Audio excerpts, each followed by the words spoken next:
Bonjour, je m'appelle Claude Despèches, je suis enseignant de français et je vais vous parler aujourd'hui du problème de l'utilisation de la ponctuation en collaboration avec Benoît Tcherette, éditeur et auteur d'une grammaire intitulée « Code de l'urgence et de la nécessité ». La ponctuation se divise en 3 champs.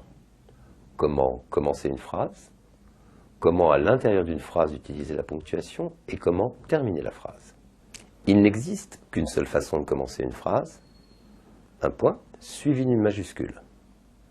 La majuscule peut marquer le début de la phrase, mais également la présence d'un nom propre qui commence quoi qu'il arrive, placé ou non devant un point par une majuscule.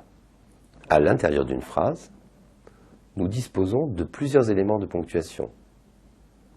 Une virgule, qui permet de séparer les éléments d'une phrase en faisant une pause, et qui va donc permettre de séparer une idée d'un contexte général fixé par la phrase. Le point-virgule, qui permet de séparer les propositions à l'intérieur d'une phrase, donc les idées du contexte, mais en faisant une pause plus longue, si les idées, entre autres, sont plus éloignées du contexte.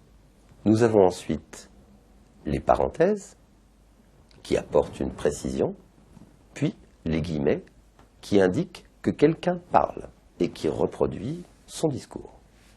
Pour terminer la phrase, on dispose du point d'interrogation qui termine la phrase par une question, du point d'exclamation qui la termine par un impératif ou un fort sentiment, ou par les 3 points de suspension qui laissent la fin de la phrase en suspens. De façon générale, la ponctuation a 2 grandes fonctions.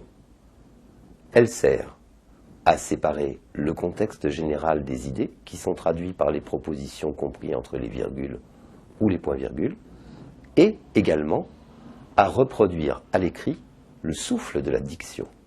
La ponctuation permet de substituer la compréhension au déchiffrage.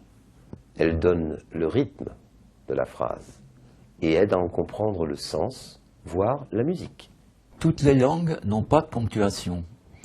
Ainsi, les Romains ne connaissaient pas les signes de ponctuation qui ont été introduits par les éditeurs modernes des textes latins en fonction des signes qui existaient en français.